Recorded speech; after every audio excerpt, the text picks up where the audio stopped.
Welcome back दोस्तों। आज के फोर्थ पॉडकास्ट में मैं आपको ये सिखाना चाहता हूँ कि आप अपना पहला ट्रेड कैसे लें। काफ़ी हमारे नए रिटेल इन्वेस्टर्स हैं, जो कह सकते हैं कि प्रोस्पेक्टिव इन्वेस्टर्स हैं, या जो नए नए आना चाहते हैं स्टॉक मार्केट की दुनिया में। उनको ये क्लैरिटी नहीं है कि पहला ट्रेड कैसे करें, इन्वेस्टिंग जर्नी अपनी कैसे स्टार्ट करें, म्यूचुअल फंड्स में कैसे एंटर करें, इंडिया के अगले 10 15 20 सालों की ग्रोथ स्टोरी में क्या वो भी अपना वेल्थ बना सकते हैं। तो इन सारी चीज़ों के लिए थोड़ा सा पीछे आना पड़ेगा। मुझे ऐसा लगा कि शुरू के 3 4 वीडियोस में मैंने काफ़ी डिटेल में एडवांस्ड टॉपिक्स के बारे में डिस्कस किया, जैसे कि फ्यूचर्स एंड ऑप्शंस और तरह तरह के एडवांस्ड टॉपिक्स। तो मुझे लगा कि एक बेसिक वीडियो भी होना चाहिए, ताकि जो नए लोग जो जुड़ना चाहते हैं हमारी जर्नी से, इस लर्निंग जर्नी में, उनके लिए भी कुछ हो। तो बेसिक्स कवर करना मेरे लिए मुश्किल हो जाता है कभी कभी, बट मैं चाहूँगा कि जितना हो सके उतना सिंपल वे में आपके सामने सारी चीज़ें रखूँगा। पहला, स्टॉक कैसे परचेज़ करें, किन चीज़ों की ध्यान रखनी चाहिए, डिलीवरी ऑर्डर्स क्या होते हैं, इंट्राडे ऑर्डर्स क्या होते हैं, एमटीएफ ऑर्डर्स क्या होते हैं। कुछ ब्रोकर्स एमटीएफ अलाउ करते हैं मार्जिन में डिलीवरी, और कुछ ब्रोकर्स अलाउ नहीं करते हैं। तो ये सारा खेल कैसा है, चार्ट्स बेसिकली कैसे आप अपने वॉच लिस्ट में लगा सकते हैं, अपनी पोजीशंस को कैसे ट्रैक कर सकते हैं, फंड्स कैसे ऐड कर सकते हैं। तो इन सारी चीज़ों के बारे में आज डिस्कशन करेंगे। तो करते हैं वीडियो की शुरुआत। मैंने डिमॉन्स्ट्रेट करने के लिए, दिखाने के लिए आपको एक अकाउंट खोला है, छोटा सा नया सा, धन ब्रोकर के साथ। और इसी पोर्टल का यूज़ करके हम अलग अलग चीज़ें, कॉन्सेप्ट सेम ही रहेंगे चाहे आप कोई भी ब्रोकर का यूज़ करें, बट एक नए ट्रेडर और इन्वेस्टर को कैसा फील होता है, तो मैं भी उसी यूज़र जर्नी, उसी सारे उन्हीं पड़ावों को आपके साथ में पार करना चाहता हूँ। और काफ़ी एक्साइटिंग रहेगा आज का वीडियो, तो एंड तक बने रहिए। जैसे यहाँ आप देख सकते हैं, सबसे ऊपर में रहता है निफ्टी। तो सबसे पहले मार्केट में एंटर करने से पहले निफ्टी 50 इंडेक्स का आपको ध्यान रखना चाहिए। पहली चीज़ यही होनी चाहिए। इससे आपको ये पता चलता है कि दिन भर का सेंटिमेंट कैसा है। फॉर एग्जांपल, जैसे कि 0.38% निफ्टी में रेड मूवमेंट है। रेड कलर का मतलब है कि परसेंटेज वाइज 0.38% निफ्टी, यानी कि top 50 stocks Indian stock market में, उनका क्यूमुलेटिव या उनका ओवरऑल उनमें गिरावट दिखी है 0.38% की। पॉइंट्स बेसिस में 82 पॉइंट्स। और ये रेड कलर का मतलब है कि गिरावट हुई है। यदि ये ग्रीन कलर में रिप्रेजेंट होता है, मतलब कि ऊपर में एक मूव आया है। ग्रीन कलर को बुल रन भी बोलते हैं, रेड कलर को बियर रन भी बोलते हैं, या फिर बियर फॉल भी बोलते हैं। तो जैसे कि इंडिविजुअली स्टॉक्स में आप देख सकते हो, कलर्स अलग अलग हैं। निफ्टी में रेड कलर है, मतलब ओवरऑल मार्केट बियरिश है। बियरिश मतलब रेड साइड में है, यानी कि नीचे गिरा है। बट जो स्टॉक्स हैं उनमें से कुछ अच्छे हुए हैं, यानी कि कुछ ग्रीन में क्लोज हुए हैं, यानी कि उनकी क्लोजिंग जो है हाई रही है ओपनिंग से। और जो स्टॉक्स रेड कलर में आपको दिख रहे हैं, उसका मतलब ये है कि जो जिनकी क्लोजिंग नीचे हुई है ओपनिंग प्राइस से, वो रेड कलर में दिखाई देंगे। अब ओपनिंग और क्लोजिंग 9:15 से लेके 3:30 PM, मंडे से फ्राइडे के बीच में, इन 5 दिनों में होती हैं, एक्सेप्ट जो बैंक हॉलीडेज़ हैं। जब भी मार्केट्स ओपन रहते हैं, ये इन 5 दिनों में ओपन रहते हैं मार्केट्स। और ट्रेडिंग टाइम भी यही होता है, 9:15 से 3:30 PM। सारे ब्रोकर्स आपको वॉच लिस्ट प्रोवाइड करते हैं।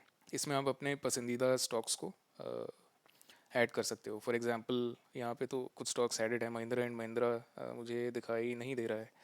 आप यहाँ पे डालेंगे महिंद्रा एंड महिंद्रा, महिंद्रा एंड महिंद्रा, इधर आप ऐड बटन प्रेस करेंगे तो फिर स्टॉक ऑलरेडी ऐड हो चुका है, इधर वॉच लिस्ट नंबर 1 में ऐड हो चुका है। तो ऐसे आप अपने फेवरेट स्टॉक्स ऐड कर सकते हो। क्योंकि ये वीडियो टोटली बिगिनर्स के लिए है, तो मैं ये बताना चाहूँगा कि आप जो अच्छे स्टॉक्स हैं, जो फेमस स्टॉक्स हैं, जो निफ्टी के टॉप 50 स्टॉक्स हैं, उन्हीं में अपने फर्स्ट चंद कुछ ट्रेड्स लीजिए, ताकि आपका रिस्क मिनिमाइज्ड हो। और जो भी बहुत ही अनसर्टेन वॉलेटिलिटी है, या फिर बहुत तेज़ी से उतार चढ़ाव होती है, उससे आप बच जाएं। शुरुआती समय में ट्रेडर्स को और इन्वेस्टर्स को ज़्यादा आइडिया नहीं होता है।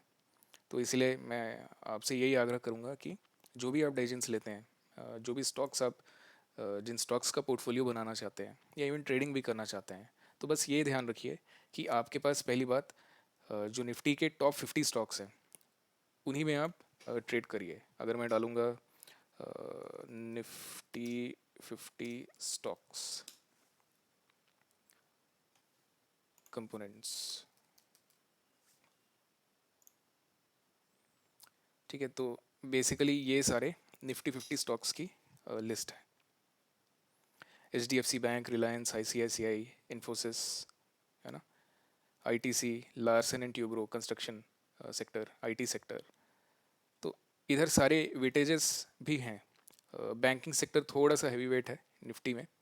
और जैसे जैसे ये सारे स्टॉक्स मूव होते हैं, सपोज 100 रुपये ओवरऑल अगर निफ्टी में है, तो उन 100 रुपये में 9 रुपये रिलायंस का है, उन 100 रुपये में 13 रुपये HDFC बैंक का है। इसीलिए HDFC बैंक और ICICI bank, Kotak Mahindra bank, axis bank, सारे जो बैंक्स हैं, SBI और दूसरे फाइनेंशियल स्टॉक्स हैं, इन सबको आप ऐड करेंगे तो 30-40% के आसपास का एक टोटल आपको मिल जाता है वेटेज, 30% के आसपास। इसीलिए बैंकिंग सेक्टर में कोई बड़ा उतार चढ़ाव आता है तो ओवरऑल निफ्टी में भी एक अच्छा बड़ा उतार चढ़ाव आ जाता है। जनरली दोनों एक ही तरह से कोरिलेटेड होते हैं। बैंकिंग सेक्टर जो कि निफ्टी बैंक से रिप्रेजेंट होता है, वो और निफ्टी जनरली एक ही तरह से बिहेव करते हैं।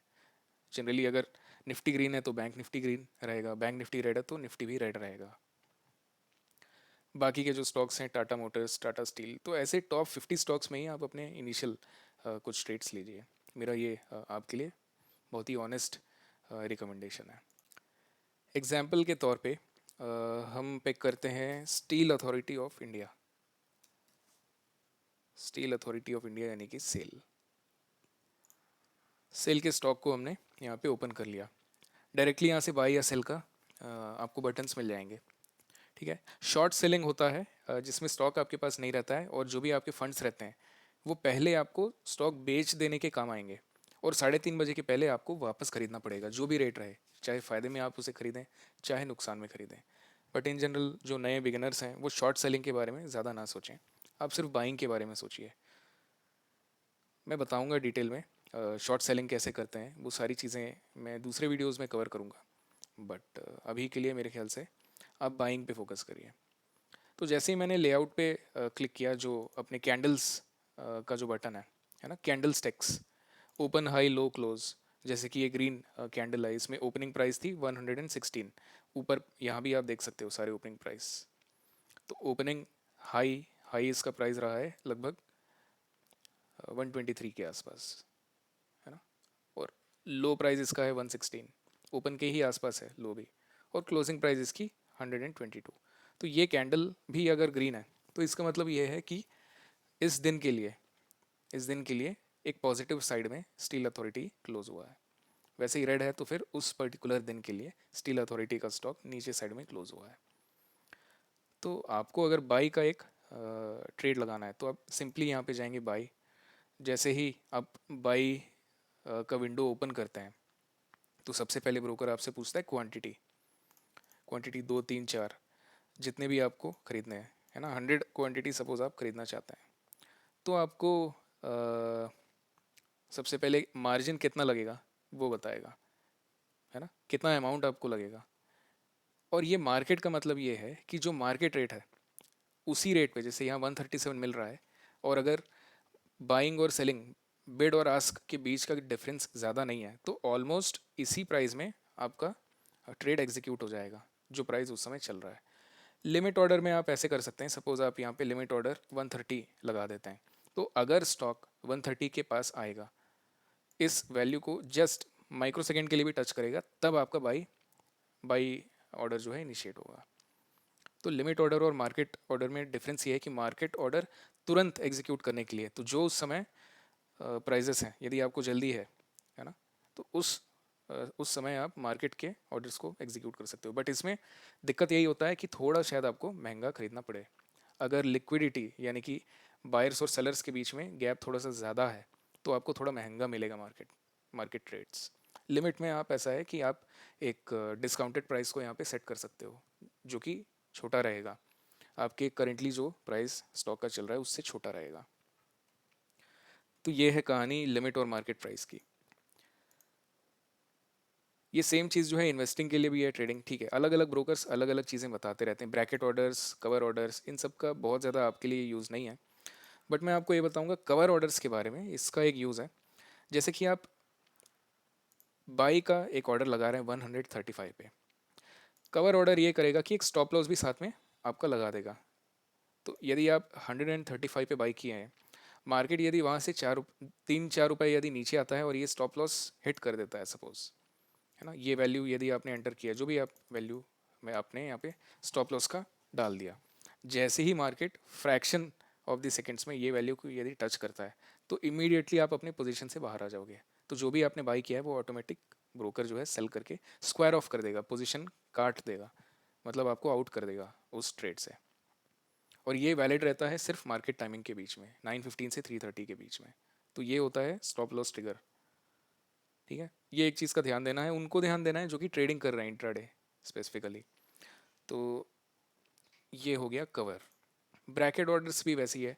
ब्रैकेट ऑर्डर ऑर्डर में ऐसा है कि एंट्री आपकी रहेगी, साथ में टारगेट और स्टॉप लॉस ये आप रख सकते हो। फॉर एग्जांपल 3 रुपये ऊपर में आपका टारगेट है, 135 से ऊपर 3 रुपये यदि गया 138, तो वो आपका टारगेट है, ईदर टारगेट और स्टॉप लॉस। 3 रुपये स्टॉप लॉस, इसका मतलब 132 के आसपास ये जाएगा, यानी इसको मैं प्रिसाइज कर देता हूँ, 3.3 एंड 3.3।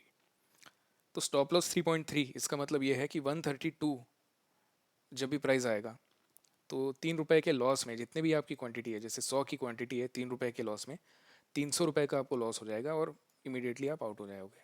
इसका फ़ायदा ये होता है कि उसके भी और अगर नीचे जाता है स्टॉप, तो वो डाउनवर्ड जो आपका रिस्क है उससे आपको स्टॉप लॉस बचाता है। तो ट्रेडिंग का तो मूल मंत्र ये है ना, कि आप हमेशा स्टॉप लॉस लगाइए, स्पेशली आप जब इंट्राडे कर रहे हैं तो आपको करना ही चाहिए स्टॉप लॉस। और टारगेट भी वैसे ही होता है, क्योंकि कई बार ऐसा होता है कि एक अपर लेवल को स्टॉक छू के जस्ट बाहर पीछे आ जाता है और रिवर्स कर लेता है। इसलिए ऊपर का अगर टारगेट आपका सपोज 3.3 है, इसका मतलब ये है कि 138.6 जैसे ही आएगा वैल्यू, उस पॉइंट पे आपका उसी माइक्रो सेकेंड में आपका ट्रेड खत्म हो जाएगा। आपका जो ट्रेड है उसको, पोजीशन है उसको ब्रोकर स्क्वायर ऑफ कर देगा। स्क्वायर ऑफ ट्रेडिंग भाषा में ये है कि आपको आउट कर देगा ब्रोकर उस पोजीशन से। और इवन मैं तो ये कहता हूँ कि not only in the case of intraday trading, आप यदि पोजिशनल भी हैं, ठीक है, जैसे ही 9:15 का समय आता है आप इमीडिएटली आप अपने स्टॉक का स्टॉप लॉस और टारगेट दोनों रख सकते हो। यदि आप टारगेट के काफ़ी क्लोज हो तो आपको पता रहेगा कि भाई ठीक है, 1 हफ्ते का या 2 हफ्ते का आपका व्यू है और आप टारगेट और स्टॉप लॉस दोनों रख सकते हो। तो डेली बेसिस में भी काफ़ी डिसिप्लिन ट्रेडर्स जो कि एक पोजिशनल ट्रेड लेना चाहते हैं, 1 हफ्ते 2 हफ्ते का व्यू है, वो लोग भी मार्केट खुलते साथ अपने जो स्टॉक्स हैं उनमें टारगेट और स्टॉप लॉस दोनों रखते हैं। तो it's a very good practice. Investing यदि आप कर रहे हैं तो ज़रूरी नहीं है आपके लिए स्टॉप लॉस वगैरह रखना है, और प्रिसाइजली यही रीज़न है कि यहाँ पे स्टॉप लॉस और ये सारी चीज़ों के बारे में नहीं बताया गया है। But having said that, investing आप अनलिमिटेड पीरियड के लिए तो नहीं कर रहे हैं ना, आपको मेंटली पता ये होना ज़रूर चाहिए कि इन्वेस्टिंग भी अगर आप कर रहे हैं तो आपको निकलना कब है ट्रेड से बाहर। तो that is a discussion topic for some time later. बाद में फिर से उसके बारे में कभी डिटेल में डिस्कस करेंगे। लेकिन इन्वेस्टिंग का गेम ऐसा है जिसमें भी आपको एक स्टॉप लॉस और टारगेट तब भी होना चाहिए मेरे हिसाब से, है ना, ताकि आप अपने पैसे को एक लेवल से ज़्यादा कम होने से बचाएं, है ना, उस पैसे का यूज़ करके आप कहीं और कोई दूसरे स्टॉक में, रियल एस्टेट, कहीं ना कहीं आप उसको डाइवर्ट कर सकते हैं। यदि आप अर्ली निकलते हैं अपने पैसे को, ओरिजिनल कैपिटल को यदि प्रोटेक्ट कर पाते हैं तो it is very very good. तीसरा जो तरीका है मार्केट में घुसने का वो है MTF। अच्छा, ज़रोधा और कुछ कुछ बड़े ब्रोकर्स एक्चुअली MTF अलाउ नहीं करते हैं। तो MTF कुछ नहीं है, एक तरह से उधार में आपको ब्रोकर स्टॉक्स देता है। 4x जैसे यहाँ दिख रहा है ना, 4x का लेवरेज मिल रहा है, यानी कि यदि 135 रुपीज़ मल्टीप्लाइड बाई 100, यानी कि यदि आप पूरे के पूरे स्टॉक्स लेते हो बिना लेवरेज लिए आप लेते हो, है ना, इस केस में तो आपको 13,000 रुपये लग जाते हैं इन्वेस्ट करने के लिए, 13,000 रुपये। बट अगर आप MTF ट्रेड लगाते हैं तो divided by 4, almost divided by 3.94, 13,500 divided by 3.97, तो 3,400 रुपीज़ में MTF ट्रेड आपको ब्रोकर लगाने दे देगा। बट इसमें डाउनसाइड रिस्क ये है कि जैसे ही मार्केट में 4-5% मूवमेंट आता है नीचे, तो आपका ये जो 3,400 रुपये है इसमें एक बड़ा मूवमेंट आ जाएगा, 400, 600, 800 रुपये का, जो आपको काफ़ी हैवी लगेगा। तो मैं ये बोलूँगा कि इनिशियली जो आप नए नए ट्रेडर्स हैं, आप लोग एमटीएफ का यूज़ ज़्यादा ना करें। थोड़ा सा मार्केट में 4-6 महीने आप स्पेंड करिए, ओरिजिनल कैपिटल के साथ ही आइए, थोड़ा डिसिप्लिन रहिए, चार्ट्स सीखिए मेरे साथ और इन्वेस्ट करिए। एक अच्छा पोजिशनल ट्रेड्स बनाइए, अच्छे पॉइंट्स पे एंट्री लेके थोड़े हैवी प्राइजेस में आप निकल सकते हो। तो वो डिसिप्लिन एक बार आप समझ जाओगे, देन कम पैसों के साथ भी आप एम ट्रेड्स लगा सकते हो। जैसे कि धन है, एंजल है, ऐसे कुछ कुछ ब्रोकर्स एम देते हैं, बट इसमें कुछ आपको इंटरेस्ट देना पड़ता है। तो मार्जिन के बदले में आपको कुछ इंटरेस्ट देना पड़ता है जो कि नॉमिनल है। जनरली ये एम ट्रेड्स तब लेते हैं लोग जब उनको 4-6-8 दिनों का एक व्यू रहता है, क्योंकि 8-10 दिनों में ज़्यादा ब्याज भी नहीं लगता, ज़्यादा इंटरेस्ट भी नहीं लगता है जो कि ब्रोकर को देना पड़ता है।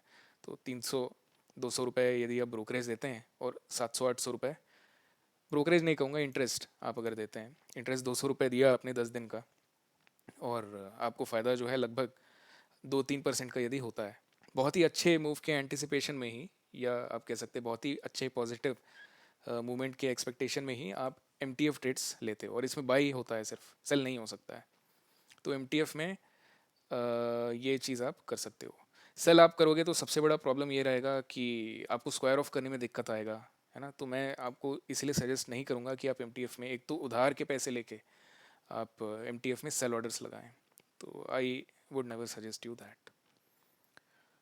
ठीक है, तो ये भी एक छोटा सा वैरायटी ऑफ प्रोडक्ट है। तो 3 चीज़ हमने कवर किया, ट्रेडिंग, एम और इन्वेस्टिंग। ज़रूरत में आपको एम ना मिले, अब धीरे से कभी किसी पॉइंट पे आ जाए तो वेल एंड गुड, बट अभी जितना मेरा व्यू है, it is not going to bring it any time soon. अच्छा, अब चार्ट पे आते हैं। जैसे ही आप एक ट्रेड ले लोगे ना, आपको रियल टाइम में दिखता रहेगा। फॉर एग्जांपल, एक ट्रेड में एंट्री हुआ है, जैसे कि स्टील अथॉरिटी का स्टॉक है, इसमें एक स्टॉक मैंने डमी परचेज किया हुआ है और मार्केट अभी क्लोज्ड है। तो उसमें जो भी रियल टाइम 1 रुपये, 2 रुपये, 3 रुपये, जो भी इसमें ऊपर या नीचे होगा प्राइस, तो उस हिसाब से ये भी ऊपर नीचे होता जाएगा। तो एक डमी ट्रेड मैंने लगाया, और ये सारे चार्ट्स को आप देख सकते हो, सारे कैंडल्स आपको एक अच्छी तरह से रिप्रेजेंट कर सकते हैं। ट्रेंड लाइंस भी बहुत इंपॉर्टेंट है। फॉर एग्जांपल, आप कभी भी आपको अगर ट्रेडिंग करना है, पहली बात, टाइम फ्रेम बिल्कुल मैटर नहीं करता है।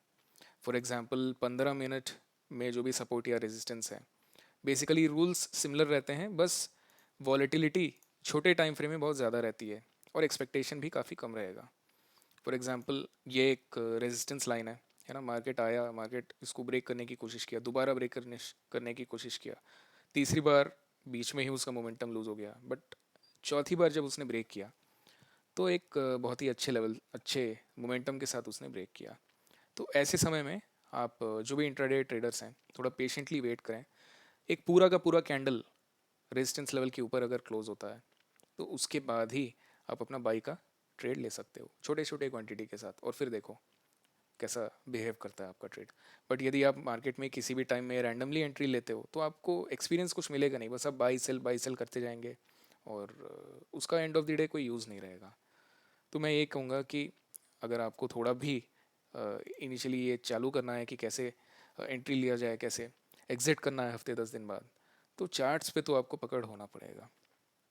ये मेरा एक बहुत ही इंपॉर्टेंट सजेशन आपके लिए रहेगा। और सबसे अच्छा ये है कि जो भी लोग इन्वेस्ट करना चाहते हैं वो यहाँ से डी मतलब डेली टाइम फ्रेम को ही सिलेक्ट करें।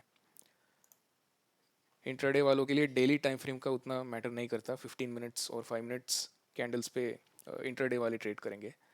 बट जो डेली टाइम फ्रेम वाले हैं, उनको सबसे पहले तो फंडामेंटल एनालिसिस करना है। मैं कभी डिनाई नहीं करूँगा being in the zone of technical analysis, मैं काफ़ी क्लोज हूँ टेक्निकल एनालिसिस और चार्ट पैटर्न को रिकोगनाइज करता रहता हूँ मैं। But at the same time fundamental analysis, जिसमें आपको एक स्टॉक का ओवरऑल हेल्थ पता चलता है, कितनी उसकी प्रॉफिटेबिलिटी रही है, और लास्ट 4-5 ईयर्स में उसका ग्रोथ कैसा रहा है कंपेयर टू उसके कॉम्पिटिटर्स उसी सेक्टर के विद इन। जैसे स्टील है, निफ्टी मेटल का पार्ट है steel authority of India limited, इसमें टाटा स्टील, हिंडाल्को, बहुत सारे एनएमडीसी, ये सारे मेटल स्टॉक्स रहेंगे। तो steel authority compare to Tata steel, NMDC, Hindalco, इनके कंपैरिजन में कैसा बिहेव कर रहा है, कैसा उसका साल भर का रिटर्न आया है। तो ये डेटा आप अलग अलग जगह से ले सकते हो। फॉर एग्जांपल स्टॉक्स स्क्रीनर्स होते हैं और अलग अलग प्लेटफॉर्म्स होते हैं जहाँ से आपको फ्री ऑफ कॉस्ट मिल जाता है। इवन निफ्टी के मेन वेबसाइट पे भी आप जाके देख सकते हो अलग अलग सेक्टर का क्या रिटर्न रहा है। तो वहाँ से आपको एक अंदाज़ा हो जाएगा कि सपोज़ अगर निफ्टी मेटल का, यहीं से आप देख सकते हो Nifty metal, metal Nifty metal मैंने यहाँ पे ऐड कर लिया। चलो निफ्टी मेटल आज कैसा बिहेव किया ये देखते हैं, और फिर स्टील अथॉरिटी कैसा कंपैरेटिवली बिहेव किया ये भी देख लेते हैं, और एक बड़े टाइम फ्रेम में देखते हैं। ये मंथली टाइम फ्रेम है, ईयरली टाइम फ्रेम सेलेक्ट कर देते हैं। धन ऐप में मैं देख रहा हूँ कि ईयरली कैंडल्स भी है, जो कि बहुत अच्छी बात है। नहीं तो मैं अभी स्टॉक स्क्रीनर खोलने वाला था, ज़रोदा ऑफर नहीं करता है, तो this is very good, good feature. तो नए ब्रोकर्स काफ़ी इनोवेशन कर रहे हैं। आई वुड सजेस्ट कि आप भी ट्राई कर सकते हो धन ऐप छोटे कैपिटल के साथ। और यदि आपको अकाउंट खोलना है तो मेरे रेफरल लिंक को भी मैं पोस्ट कर दूंगा, ताकि उसका भी बेनिफिट आप उठा सकते हैं। तो निफ्टी मेटल की बात करें तो 18% का रिटर्न इसने दिया है 2023 में, 2022 में 21%। अब स्टील अथॉरिटी का चार्ट हम देखते हैं। स्टील अथॉरिटी लगभग 49% का रिटर्न इसने दिया 2023 में, जो कि लगभग डबल है compare to overall Nifty metal. तो ये काफ़ी अच्छा इसका रिटर्न था। बट उसके ठीक एक साल पहले ये स्टॉक पूरी पूरी तरह से पिटा था, 22% नीचे था, जबकि ओवरऑल बाकी के जो मेटल स्टॉक्स हैं तब भी एक पॉजिटिव ग्रोथ उसमें मिला। तो ये आपको समझना पड़ेगा कि कौन से लीडर स्टॉक्स हैं उस सेक्टर के, और उसमें आप इन्वेस्ट कर सकते हो। तो ओवरऑल निफ्टी मेटल का कैसा ट्रेंड है, फॉर एग्जांपल अगर आप इस जोन में हैं 2018 के जोन में हैं, तो ओवरऑल मेटल सेक्टर जो है पुअरली परफॉर्म किया है। वैसे ही आप निफ्टी फार्मा भी खोल सकते हो, निफ्टी फार्मा, निफ्टी फार्मा, ठीक है। इसी ईयर को देखते हैं 2018, Nifty pharma. Oops, candles candles, where are the candles. 2018, 2018 में आपको निफ्टी फार्मा में 8% का डी ग्रोथ यानी कि श्रिंकेज दिखा है, और निफ्टी मेटल में लगभग 11% का श्रिंकेज। वैसे ही सिमिलरली आप निफ्टी आईटी भी चेक कर सकते हो। जनरली निफ्टी आईटी का ट्रेंड उल्टा रहता है compare to other sectors. Exactly वही हुआ है। निफ्टी आईटी लगभग 23% ऊपर था 2018 में। तो सीधी सी बात है, आप 2018 में यदि खड़े हैं तो आप निफ्टी मेटल में या निफ्टी फार्मा में क्यों इन्वेस्ट करोगे? तो जो आपके पास सपोज 1 लाख आपको इन्वेस्ट करना है पूरे साल भर में, या 10 लाख आपको इन्वेस्ट करना है, डिपेंडिंग ऑन आपकी कितनी एपेटाइट है, तो आप उस सेक्टर में क्यों इन्वेस्ट करोगे जो सेक्टर उस साल पिटा हुआ है? तो सबसे पहले आपको इन्वेस्टिंग करने से पहले ये देखना है कि वो सेक्टर कैसा कर रहा है। अगर वो सेक्टर हेल्दी है तो फिर आपको वहाँ के हीरो 2-3 स्टॉक्स पिक करना है। सपोज आपका हीरो है इस साल का मेटल्स, इस साल की बात कर रहा हूँ मैं, 2018 की बात नहीं कर रहा हूँ। निफ्टी मेटल ने अच्छा परफॉर्म किया है इस साल, इस साल मतलब 2023 में अच्छा परफॉर्म किया है। तो स्टील अथॉरिटी भी फिर आपको चेक करना चाहिए, स्टील अथॉरिटी ने कैसा परफॉर्म किया, 49%, वेल एंड गुड। आप यदि टाटा स्टील को देखते हो, बाय द वे ये चीज़ आपको तब करनी चाहिए जब जेनविनली आपको समझ आता है कि मेटल सेक्टर का बिजनेस कैसा है। तो उस केस में इट इज़ वेरी इंपॉर्टेंट कि आप best of the best stock pick करें। महंगा स्टॉक अच्छा होता है, कभी भी ये मत सोचो कि छोटा सा स्टॉक जो 100 रुपये 50 रुपये का मिल रहा है पेनी स्टॉक के जैसा है वो अच्छा रहेगा। तो देखो टाटा स्टील भी काफ़ी अच्छा परफॉर्म किया है, लगभग 23% अप था, है ना। और इवन उसके एक साल पहले टाटा स्टील ने कोई नेगेटिव रिटर्न नहीं दिया, बट स्टील अथॉरिटी 22% नीचे था। इसका मतलब ये है कि स्टील अथॉरिटी ज़्यादा सेंसिटिव है, ज़्यादा वॉलेटाइल है कंपेयर टू टाटा स्टील, है ना। और वो हो भी रहा है, उसका रीज़न भी ये है कि टाटा स्टील का बिजनेस ओवरऑल प्रोडक्शन जो है ज़्यादा है स्टील अथॉरिटी के कंपैरिजन से। मेरे हिसाब से मार्केट कैपिटलाइजेशन भी इसका ज़्यादा है। तो इन सारे रीजंस की वजह से टाटा स्टील, और दूसरा प्राइवेट सेक्टर है तो थोड़ा सा ज़्यादा लोगों का व्यू भी है कि भाई टाटा स्टील एक अच्छा बिजनेस करेगा। सरकारी स्टॉक्स का ऐसा है कि गवर्नमेंट का प्रोटेक्शन है, असेट्स बहुत होते हैं। सेम स्टील प्लांट यदि 80 करोड़, सॉरी 80 एकड़ का है, तो उस 80 एकड़ में बहुत सारा अनयूज्ड लैंड रहेगा। प्रोडक्शन शायद 80 एकड़ में 3 मिलियन टन का होगा, एक स्टील प्लांट जो कि सरकारी है। बट टाटा स्टील शायद 10 मिलियन टन का फैक्ट्री लगा देता है, तो ओवरऑल यूटिलाइजेशन ज़्यादा रहता है प्राइवेट सेक्टर में रिसोर्सेज का, और वैसे ही मैन पावर का भी। तो आप अपने बेस्ट स्टॉक्स को जैसे ही पिक करते हो, अब आपको एंट्री करना है इंट्राडे, इंट्राडे लेवल पे। तो आपने, मैं फॉर एग्जांपल बोल रहा हूँ कि आपने चूज़ कर लिया कि ठीक है, मुझे थोड़ा ज़्यादा रिस्क लेना है, मुझे कोई दिक्कत नहीं है, थोड़ा वॉलीटिलिटी भी मैं झेल सकता हूँ या झेल सकती हूँ, मैं स्टील अथॉरिटी का स्टॉक ले लेती हूँ या ले लेता हूँ। तो ये तो मैंने एनुअल चार्ट खोला है, 12 महीने, हर एक साल पे क्या चेंजेस है। बट आपको तो लेवल उस दिन का देखना है ना, कैसे आपको एंटर करना है। तो आप लॉन्ग टर्म के हिसाब से सोच रहे हो तो एटलीस्ट आप सबसे पहले धीरे धीरे you try to come down. आप मंथली चार्ट पहले देखो, मंथली चार्ट के हिसाब से आपको एक सपोर्ट मिल रहा है, ठीक है सपोर्ट मिल रहा है, इस पॉइंट पे आपको एक सपोर्ट मिला। जैसे ही ये यहाँ से ऊपर आना स्टार्ट हो रहा है, for example December was a very good time to enter. जैसे ही यहाँ से ऊपर ग्रीन आना स्टार्ट हो रहा था दिसंबर में, it was a very good time to enter. और एक्चुअली अभी का टाइम जो है एग्जिट करने का है यहाँ से। क्यों? क्योंकि ये पुराने हाई को ऑलरेडी ये टच कर चुका है। तो ये सबसे इंपॉर्टेंट चीज़ है। अब वीकली चार्ट को आप देखते हो, वही फर्स्ट वीक ऑफ दिसंबर, तो आपको एक कैंडल बराबर इसने दिया यहाँ पे, है ना, इस पॉइंट पे आपको एंटर करना है। जैसे ही ये ग्रीन होना स्टार्ट हो रहा है आप इमीडिएट एंटर करो। तो अभी भी आप वीकली चार्ट में हो, है ना, इस वीक पे हो आप।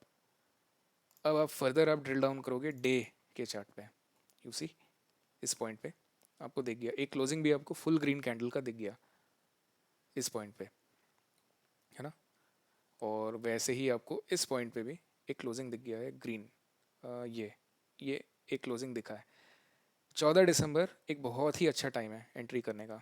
इस पॉइंट पे जैसे ही आप एंटर करते हो, इवन आपका स्टॉप लॉस भी हिट नहीं हुआ है। सपोज अगर आप सोचते हो कि स्टॉप लॉस आपका कुछ इस पॉइंट पे होना चाहिए, क्योंकि यहाँ पे एक थोड़ा सा एक सपोर्ट जोन बना है इस पॉइंट पे, और इवन एक जोन ऑफ सपोर्ट है यहाँ पे, है ना। ये अर्लियर रेजिस्टेंस था, अभी एक सपोर्ट बन चुका है। तो ये एक पॉइंट अच्छा है, इसको एक कॉन्फिडेंटली ब्रेक नहीं किया है इसने, है ना। तो यहाँ से आप यहाँ ऊपर तक अगर आप राइड करते हो, जो कि आज का डेट है, और आपका 20-25% रिटर्न मिल सकता है आपको within a span of कितना, 2-2.5 महीने। So this is the power of entering a good stock at right prices. Steel authority भी निफ्टी 50 का पार्ट नहीं है, ये सेम चीज़ आप, मैं तो सजेस्ट करूँगा कि टाटा स्टील या जो भी निफ्टी 50 स्टॉक्स हैं उससे आप अपना ट्रेडिंग इन्वेस्टिंग जर्नी आप स्टार्ट करो। तो ये सारे प्रो टिप्स हैं बिगिनर भाई बहनों के लिए। और हाँ, एक ये बटन का भी आप यूज़ कर सकते हो। हिस्टोरिकली कोई एक पुरानी डेट पे आपको जाना है, तो कुछ नहीं, आपको सपोज कोविड के समय, क्रैश के समय स्टील अथॉरिटी का स्टॉक कितना गिरा था, अगर आपको ये जानना है तो इजीली आप फरवरी, शायद फरवरी ही था ना या मार्च था, मुझे याद नहीं है, ठीक है। यदि आपको 2019 का बजट तो हमें पता ही रहता है कि 1 तारीख को अनाउंस होता है, तो बजट वाले दिन स्टील अथॉरिटी में कैसा मूवमेंट था, यदि ये आपका आपको जानना है तो आप सीधा यहाँ गो टू आपने दबाया और बजट वाले दिन आप चले गए हो। ये है बजट वाला दिन। बजट वाले दिन में 1.6% नेगेटिव था स्टील अथॉरिटी। उसके बाद सैटरडे संडे फिर ये हो गया, Monday Tuesday Wednesday, Wednesday 4% up, Tuesday 2%, 2.85% up, फिर एक बहुत बड़ा क्रैश 7.8%। तो इससे आपको ये पता चलता है कि जब बहुत ज़्यादा वॉलेटिलिटी है तो स्टील अथॉरिटी का स्टॉक 3-4% ऊपर नीचे इंट्राडे एक ही दिन में आराम से मजाक मजाक में हो जाता है। यदि आप उतना प्रॉफिट एंड लॉस बर्दाश्त कर सकते हो सेम डे, तो आप स्टील अथॉरिटी का स्टॉक लो। अदरवाइज अगर आप उतना रिस्क नहीं ले सकते अपने पोर्टफोलियो पे, देखो लॉन्ग टर्म में फ़र्क नहीं पड़ेगा इसका, बट डेली डेली बेसिस में अगर आपका बीपी हाई होता है तो आप ऐसे स्टॉक्स को पिक मत करो जो कि बहुत ज़्यादा वॉलेटाइल हैं या जिनकी बीटा बहुत ज़्यादा है। बीटा मतलब एक तरह से वो स्टॉक कितना ज़्यादा तेज़ी से, ज़्यादा सेंसिटिवली भागता है कंपेयर टू अदर स्टॉक्स, है ना। तो मेजर यही है मेरे ख्याल से। काफ़ी मैंने इंपॉर्टेंट चीज़ें कवर कर ली। धीरे धीरे जैसे जैसे नए वीडियोज़ आते जाएंगे और भी कुछ टॉपिक्स मैं कवर कर लूँगा। अच्छा, पोजीशंस के बारे में भी मैं बता सकता हूँ। जैसे कि एक स्टॉक मैंने डमी लिया था आप लोगों के लिए, तो एक स्टॉक आप यदि लेते हो तो उसका प्रॉफिट एंड लॉस, ये सारी चीज़ें यहाँ से पता चल जाएंगी पोजीशन पे। और डिलीवरी का मतलब ये है कि स्टॉक आपने खरीद लिया है ओवरनाइट, यानी कि ये इंट्राडे पोजीशन नहीं है। 3:30 बजे के बाद भी अगर आप स्टॉक को रख रहे हो then it is a delivery order. तो ये सारी चीज़ें हैं। चेंज, इंट्राडे, पॉजिटिव नेगेटिव जो भी आपका पी एंड एल है वो यहाँ पे दिख जाएगा। प्रॉफिट रहता है तो रेड, लॉस रहता है तो सॉरी प्रॉफिट रहता है तो ग्रीन, लॉस रहता है तो रेड, ये सारी चीज़ें यहाँ पता चल जाती हैं। इमीडिएटली आप एग्जिट कर सकते हो। तो ये मैं बोल रहा था कि बिड और आस्क का गैप यहाँ से आपको पता चल जाएगा। बहुत ज़्यादा है अगर बिड और आस्क के बीच का गैप, अभी तो मार्केट ओपन नहीं है, बट मैं फिर से आपको समझा सकता हूँ जब रियल टाइम ट्रेड्स कैसे एग्जीक्यूट होंगे। तो बाई और सेल, बिड और आस्क के बीच का जो गैप है मार्केट ऑर्डर्स में, जैसा कि मैंने बताया था, और आप वीडियो को पॉज करके थोड़ा पीछे जाके भी वो पार्ट फिर से रिवाइज कर सकते हो या सुन सकते हो, जहाँ मैंने ये बताया कि मार्केट ऑर्डर्स आप जब लगाते हो और बिड और आस्क यानी बोली और सौदा दोनों के बीच में बहुत ज़्यादा डिफरेंस रहता है, तो आपको वो गैप का लॉस आपको बर्दाश्त करना पड़ेगा, है ना, इमीडिएट, क्योंकि आप एग्जीक्यूट करना चाह रहे हो। यदि आप लिमिट ऑर्डर लगाते हो तो जो आप आस्क प्राइस लगाओगे लिमिट पे, वो अगर टच होता है तो आपका ऑर्डर एग्जीक्यूट होगा, अगर वो टच नहीं होता है तो आपका ऑर्डर वैसे ही खाली चला जाएगा, 3:30 बजे कैंसिल हो जाएगा और आपको पोजीशन मिलेगा नहीं। तो आपके ऊपर है कि आप उसको कैसे लेना चाहते हो। पोर्टफोलियो में जब ओवरऑल आपका वैल्यू दिखेगा, सपोज आपका पोर्टफोलियो है 30 लाख का, तो सारा इन्वेस्टमेंट यहाँ दिखेगा, ओवरऑल प्रॉफिट एंड लॉस आपको यहाँ पता चल जाएगा। तो ये एक और भी चीज़ है। और भी चीज़ें मैं बताता रहूँगा, ETFs के बारे में, म्यूचुअल फंड्स के बारे में, धीरे धीरे मैं वीडियोज़ और लेके आऊँगा आपके लिए।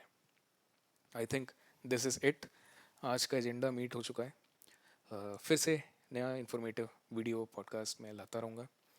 लाइक करें, सब्सक्राइब करें, और यदि आपको अकाउंट ओपन करना है तो लिंक्स डिस्क्रिप्शन में। एक अच्छा ब्रोकर ऐप है और वेबसाइट भी है, इसका धन नाम है, इसका मेड इन इंडिया ऐप है।